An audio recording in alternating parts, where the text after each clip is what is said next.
Welcome back, everybody. We want to welcome you into another episode of Drop an Anchor Podcast with your girl, Dr. Ellyn. And Foxxcee. Hey, everybody.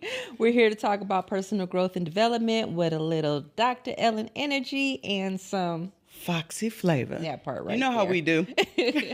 Before we get started, let's make sure to give a shout out to Destiny Cloud Sessions. If you guys need any podcasting, any aerial footage, any photography for your family or functions, please make sure that you reach out to Destiny Cloud Sessions. Absolutely. Okay. And I do need to get a shout out because once again, the Bob is bobbing. So we want to give a shout out to L.H. Hunter of Pasadena. We'll drop all her information just in case you want her to give you a bob. Okay, so today, I think we want to talk a little bit about something that's kind of somber. But we thought, we've been getting a lot of responses to some of the videos we're doing, and we thought we should talk a little bit about depression since people are asking a lot of questions. Yes. Especially if you've been watching the series Suffer in Silence, it's pretty heavy information. And if you haven't watched it, please go back. It is an opportunity for our guests to come in and tell their story, and to have the support that they need as they work through the issues that they maybe have in the trauma and the, things that are holding them back. So and it was our very first guest at the rec table, right? Yes. And so that we're was very proud of that. Absolutely. And so we'll have more episodes like that. They're very impactful, and hopefully if you can relate to it, you can share that with somebody who you think it may help. And just continue to grow with us. Right. And we just want to throw out there, guys, that like we always say in every intro that we screw up. That's our thing, right? Intro, that's our signature. We have no idea. We screw up every intro, but the whole thing with the podcast with the twist is we're not just going to be podcasters because our life doesn't work that way. We got a whole lot of stuff that we want to share with you. So sometimes, again, we're going to be in the studio, we're going to be at the rec table, and we got some new stuff because we're going to take it to the streets. So we want y'all to follow us and get to know us more personal. And, on a more personal level, as we are silly. So if you haven't followed us on Instagram, please make sure that you do that. Actually, all social media platforms. I'm Foxxcee. This is Dr. Ellyn, because we got some stuff on there that's gonna make you laugh, right? So we just want to, balance it out a little bit. Everything doesn't have to be so heavy. So a little bit of personal development work, a little bit of laughter. Yes. And then you get to come along with us as we go on an adventure. A whole lot of good vibes and fun energy. Yes. So with that being said, I want to talk a little bit, like I said, about depression, about grief, the impact it's having, share some little personal experiences that we've had. Yes. And hopefully it's relatable. And so maybe you can start to do a little work yourself and know that you're not alone if you are experiencing these things. So did you want to just jump right into? I think we should just jump right into it. One of the things that I wanted to talk about, or I wanted to start with, is there a difference between grief and depression? Dr. Ellyn. Oh. Yes. So grief is a natural process, and it's a reaction. Right. And depression is more clinically. More of a clinical situation where you are experiencing emotions and things like that that could be debilitating and can change your emotional state and keep you in a state of sadness or negativity or what I want to say, just make you feel like you're worthless. Yeah, pretty much. So that's different. That's clinical. That needs to be treated in a completely different way. But as far as grief, there's a natural stages that everybody goes through. Although mine will look different than yours. Right. You do have the 5 stages. So, what are the 5 stages? Let's talk about the 5 stages. So you know what? Because I want to give props to, so I didn't create this. So I decided, let me just not mess up her process. Okay. Kubler-Ross, I believe. Yes, it's Kubler-Ross, her grief cycle. That's the most popular grief cycle. So basically, the first one is denial. And of course, we know that comes with, I didn't give you this, did I? No. Okay, so sorry. But that's, she defines it as avoidance, confusion, elation, shock and fear.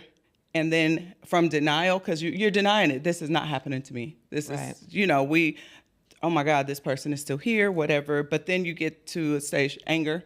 And now you're angry with the person, and you're angry with the situation. And then you go into bargaining. So now you're trying to tell yourself, Negotiating, yeah. why did this happen? How did this happen? And then you go into depression, which that's the difficult one for a lot of people to come out of. And then finally you reach the level of acceptance. So when you go into depression, that's when you need to seek help. Depending on how serious, Okay. The severity of it, yes, you may need to seek help.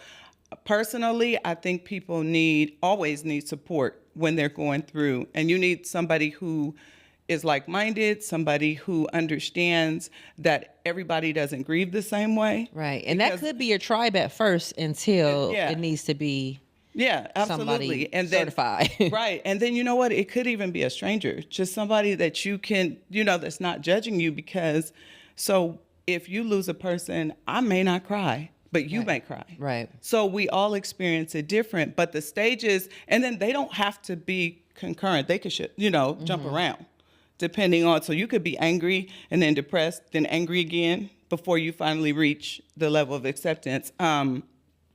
People talk to me about my reaction when I lost my dad. And that's what I was going to bring up too, because one of the reasons why I wanted to talk about this is going through some of the messages that we received. A question was asked because, we wear our little logos and stuff. Right. And usually I have on my Fox Fitness and you have on your Anchored In. Right. But sometimes you have on a shirt that says Never Mind. Right. And we were asked, what does Never Mind represent? So I was like, it's time to tell the story. So can you share with the fam, what does Never Mind represent? So never mind is a word that my dad would always say. He was not going to argue with you. He was not, if you ask him too many questions, he is not going to answer you. So in the midst of that, he's like, never mind. And you're like, what? Like that was his way of shutting you all the way down. So anybody who was close to him, when I have on this shirt, they're like, that's your dad, right? So I decided to start wearing shirts in tribute to him. Okay, because you lost your father? Because, I lost my dad, and that was my rock. That was my best buddy. And so, I am his boy. I think we might have told that before, but he was Alan, and I'm Ellyn. Right. So I was supposed to be the boy. So we were very, very close, and the way that we lost him, COPD, guys, take care of yourself. Please do. Please take care of yourself. But it came on it was something that we knew was happening, but when it actually happened, when it finally hit, and he got to the point where I think he went into a depression because he gave up. Yeah, he was fighting for a while. He fought, and he fought until he walked me down the aisle. Yeah. And after that, he said, I can rest. He said, yeah, I can rest. And he felt comfortable doing it. And my husband actually made him promise that he would be at the wedding. But we did not know how severe his issue was because he suffered in silence. Right. He never told anybody. We had to find out because we had to start probing. So you started seeing signs of things changing, Right. and then you're like, what's going on? Exactly. And then at the end, it was like some of his favorite things he wouldn't show up to do anymore. And we're like, what are you talking about? You were just here. And we didn't know that it was weighing so heavily on him. And then at the end, literally, he just laid in the bed. Yeah. And we're like, what are you doing? Are you just going to die? It's like, yeah, because I'm not going to the hospital. He was always active, and he was the fix-it guy and everything. Just everything. It's just so lively. And so it was really, really sad to watch him go downhill. And then he didn't want to be saved. He didn't want to go into the hospital and get treatment and be on machines. He had told us that already. Right. So it was really, really hard. So once he passed, even though I was grieving really badly inside, I had already accepted it because he told myself and my sisters, I don't want to be saved. And in the moment where he passed, they tried to resuscitate him. And you're We like, had "No, to say stop." no. No, he says no. Honor And they're his like, are you wishes. serious? He says no. And so we had all kind of made our peace with it. And so everybody's like, you were so strong. But no, I wasn't. And I'm still not. You know, Yeah. that's my buddy. I still talk to him. I have a big picture of him in my living room. I'm like, what's up, Dad? You know, good morning. So But, how did you handle the grief? knowing that he was not himself, and I would not have wanted him to live like that, and I knew how much he didn't want to live like that, I had to accept the fact that this was what he wanted. Because, yeah, we could have kept him alive, but for what? Right. Like, what quality of life? He was already to the point when he stopped driving, he stopped coming out, hanging out, and those were the things that he loved. He couldn't use his tools, that was his thing, you know? And so it was just like, wow. But I was mad. I think I remember us having a conversation. I'm like, I don't think you have fully dealt with that yet. And that was like a recent conversation. Yeah. But I still get angry. Yeah. Because I'm like, where are you? You're supposed to be right here experiencing all of this, you know? But he chose the way he wanted to go. And he had conversations with all of us, individual conversations, and made his peace. Right. And I mean, I would hope that I would be brave enough to do that. Because can you imagine? So do you feel like during your grief that you experienced any form of depression? I did not experience depression, but I do have breakdowns. Okay. Still to this day.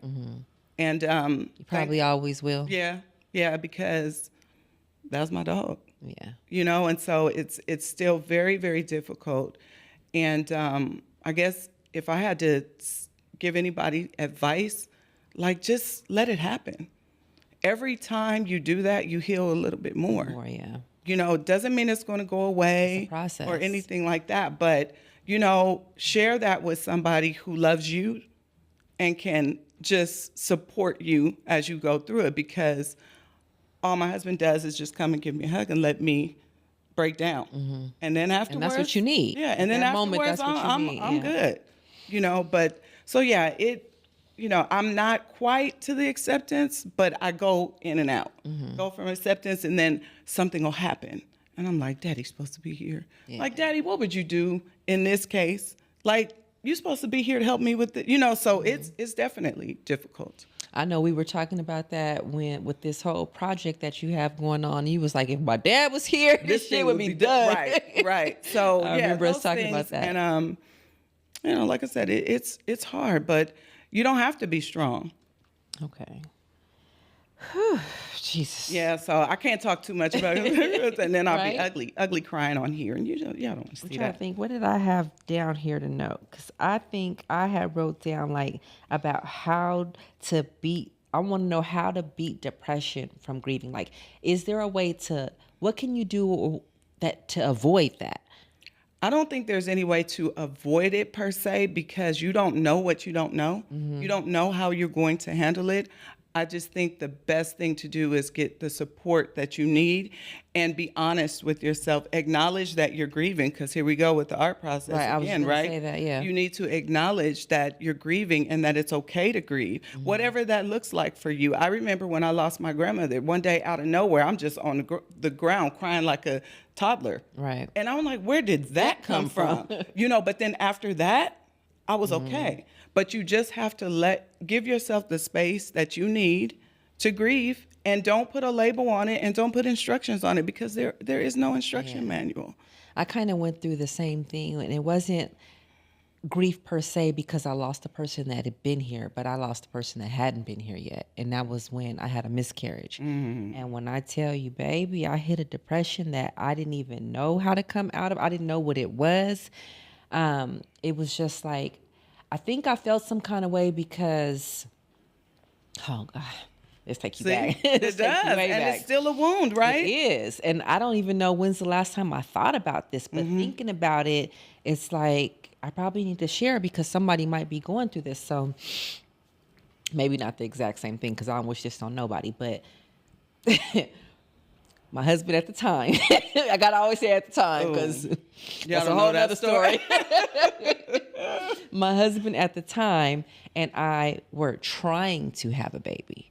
Now I already had my 2 babies. I had my Darnell and Easy already, and we were trying to conceive, and I did get pregnant. And we're so excited. We were extending our family. We were married. We had just moved into our place and everything was great. And I promise you, this fool woke up one day and was like, you know what? I don't think I want this no more. Oh. I don't want a ready-made family. And I'm like, like, you had a ready-made family before you said I do. Like, you agreed to this. And we sat here and talked about and planned on having this baby. And now he was like, yeah, I'll always be there for my child, but I don't think I want this. Wow.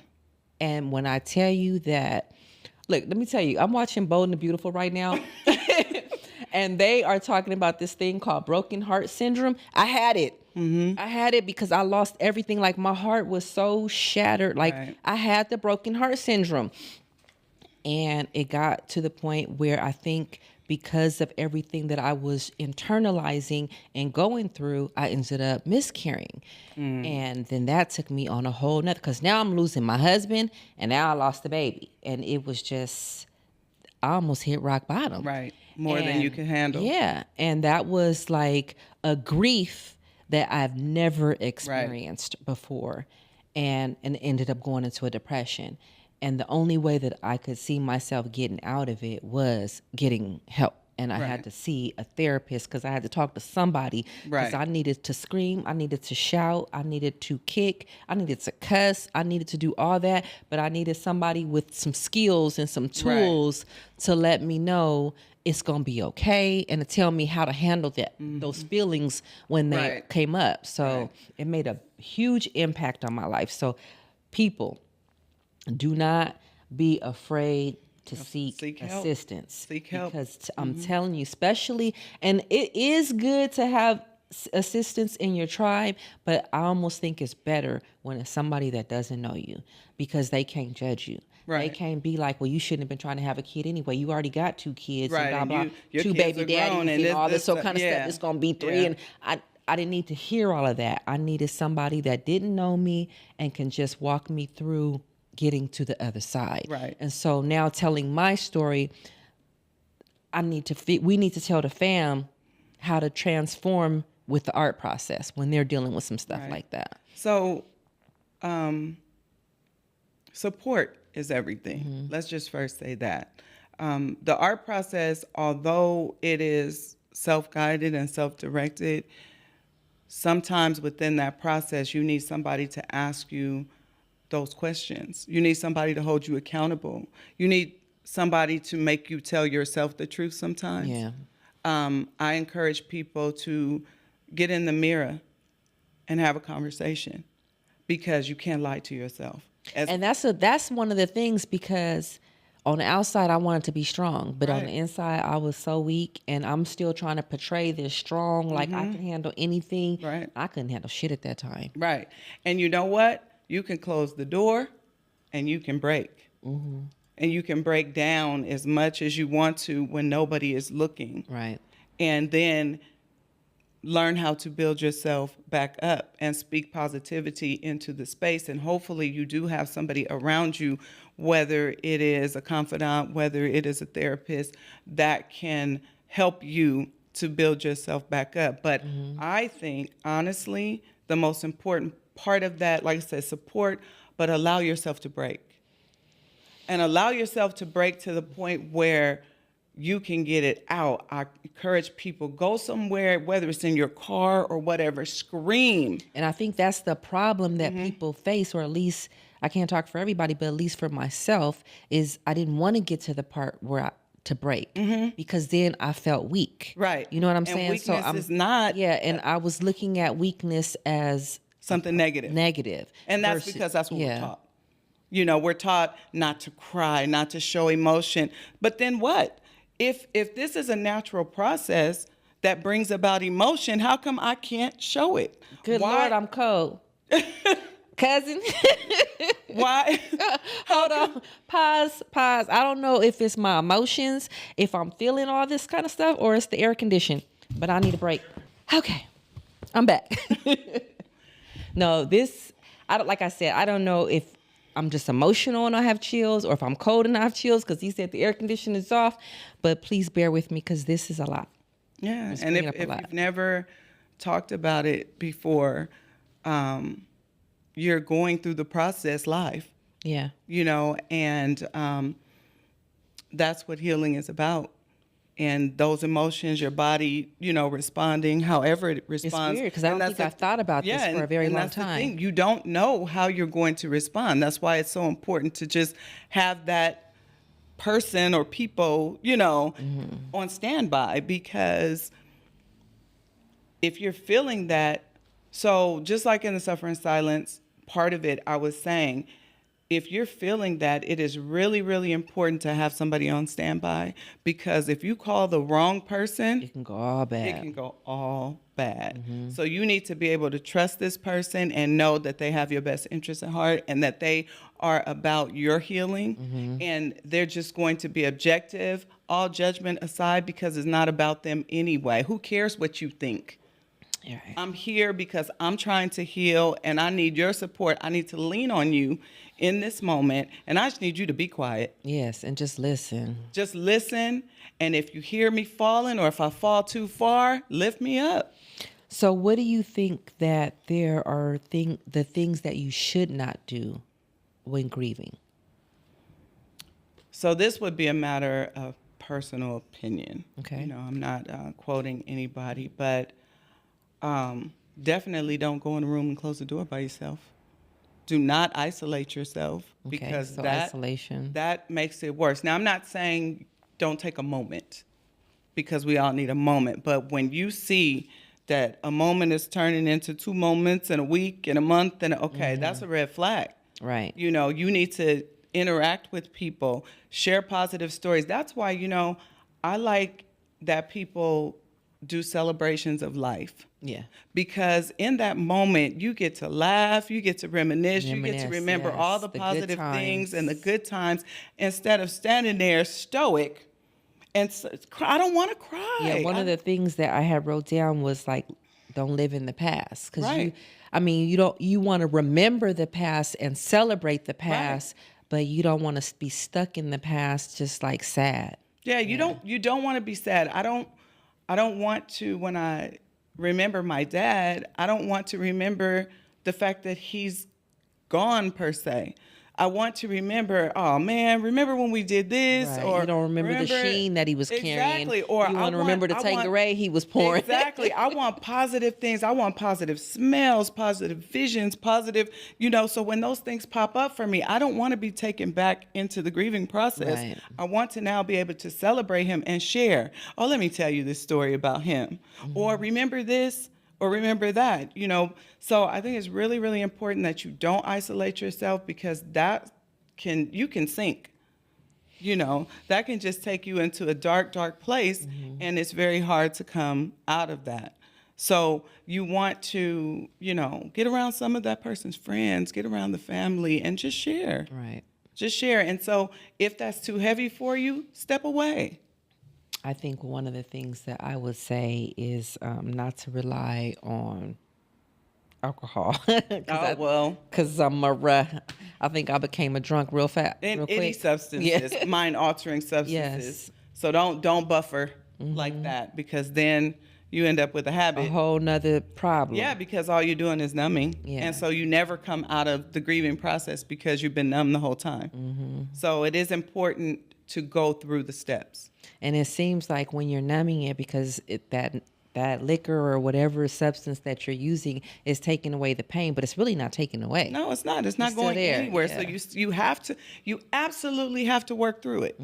So whatever that looks like for you, you need to go through it. But it all starts with communicating your feelings, communicating that you're angry, allowing yourself to be angry, allowing yourself to feel exactly what you're feeling in that moment. And not having, I don't forgive the fact that I'm angry. I'm mad right now. You know, I'm mad because you're gone. And there's nothing I can do about it, but I could be mad if I want to be mad, you know? And just actually feel it, sit in it, work through it, talk about it, write it down, break a glass, whatever it is you need. Go to a rage room. You know what I mean? Ooh. Oh, Lord. See? We about to you guys take gonna it come to with the us right now? But again, yeah, just whatever is necessary. But don't hold it because, again, suffering in silence. Yeah. Why do you have to hold what you're feeling? You don't. Your feelings are valid. Yeah, So, because that's a whole nother set of and I'm sure conversation. Exactly. And I'm sure we can all think of instances outside of grieving too, where we just hold on to emotions, you know, that kills a relationship. And that's not just, you know, that friendships, that kills all of that. Be honest about what you're feeling and call people on their stuff.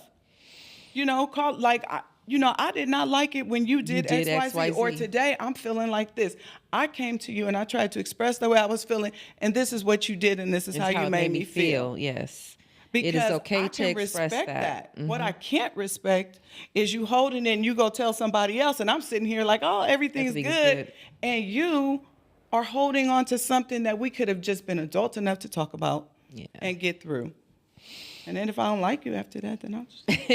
But I'm just saying, if we're friends and we're family, we can work through anything because that's where the love comes from, you know, and that heals all of that. So even if you were grieving and we fell out, now let's go back and say, okay, you done? Right. Are you okay now? Right, because I know that wasn't... Is this a good time? Right. That wasn't you. That wasn't your character. So I know something had to be wrong. So let's go revisit that and see what that was. And how can I help you? Exactly. You know? How about a real friend. that? If it's a real friend. How about how can I support you? Yes. And how about you, in turn, are honest to say, this is what I need, so that somebody can actually give you that. Why don't we do that? That's don't. Deep. No, people don't do that. We don't. You know what? Because they feel vulnerable. Right. And But we've talked a lot about vulnerability. Right. And first of all, why are we so worried about judgment? Because why does it matter? Yeah. What that person thinks? Why do we give so much weight to that? You know what I mean? We do, because we care about what people think, and that's something that is detrimental to our own sanity. Right. At times. But we care too much. Yeah. We care too much because you know what? You're human. I'm human. We've done things. We're going to do some more stuff, you know. But why should I worry so much about what another person feels or thinks that I don't take care of myself? Right. Especially when it's something that you're so passionate about. Like, if this is me and this is how I feel and this is how I roll, I really can't be worried about how you feel about that. But because I'm not going to change that for anybody. And it's not going to help me because I'm worried about you and forgetting to worry about myself. Yeah. So if you can't respect that and see that sometimes it's about me and other times it's about you, then, you know, we don't have a connection. We don't, you know, it's not authentic. It's not like, come on. So we talked about the awareness and the restoration. So what about the transformation? The transformation comes when you finally reach the level of acceptance and know that it's okay. It's okay, and you've accepted what happened, and you also, in that acceptance part, in my opinion, you give yourself permission to go back to any of those stages that you need to if there's wounds that haven't been healed. Right. You know, so I don't know how other people feel about it, but I know this is not a static process. It's dynamic. It goes back and forth, because something could happen 5 years from now to bring back a memory and trigger something. And so you have to know that it's okay to go back to that space. And you're strong enough to deal with it now. Yeah. Exactly. You're in a better place. Yeah. So we didn't touch so much on depression. We kind of went more towards grief, but we can definitely follow up more with depression for if you guys are interested in that and what to do. But again, that is clinical. So we don't want to step into that realm, right. that wheelhouse per se. We probably should bring somebody on. Right. That's their area of expertise. That can help with and that. they can really, deal with it and maybe answer some questions that people may have posed and, provide them with a resource so that person can talk, because that is not my area of expertise at all. Yeah. And I don't want to that almost sounds like a rec table conversation. Yes. So if you do want to be on the rec table, if you're not local to us, that's okay. We can bring you on via Zoom. Right. But we would love to speak to somebody who may be challenged by either one of these issues and work through those processes in real time. And because it would be a really powerful tool to see that happen. Yeah. This is a good conversation. Yeah. And I mean, it can go on and on and on, right? So thank you for allowing us to share with you.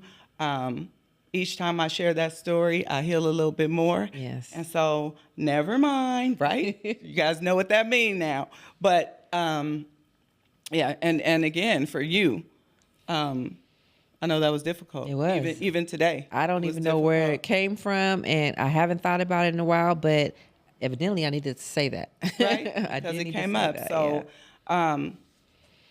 everything's very organic here. Yeah, I love it. We don't really write it down. We just say, whatever story is going to come up, whatever you want to share with our family, our DAA fam, is what we do. So thank you again for trusting us. Thank you for tuning in.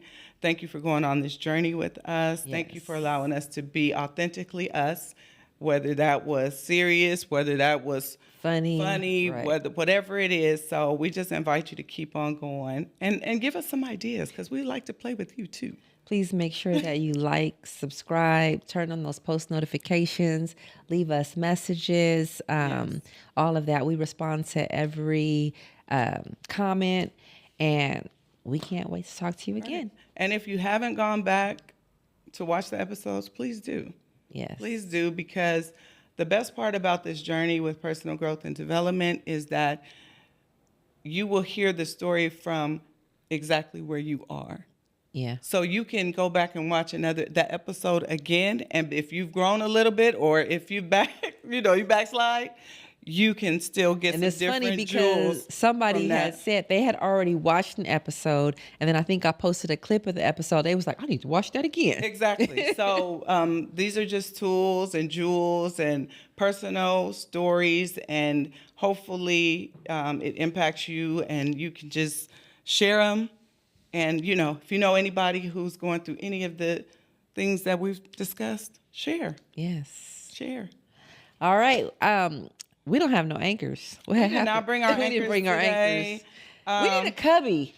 We need a cubby. We need to make the studio ours. Right? Hint, hint. So, again, we didn't really drop an anchor per se. We really didn't. But that's our thing, though. No, but for those of you who want us to drop the anchor, drop it. So we'll see you next time.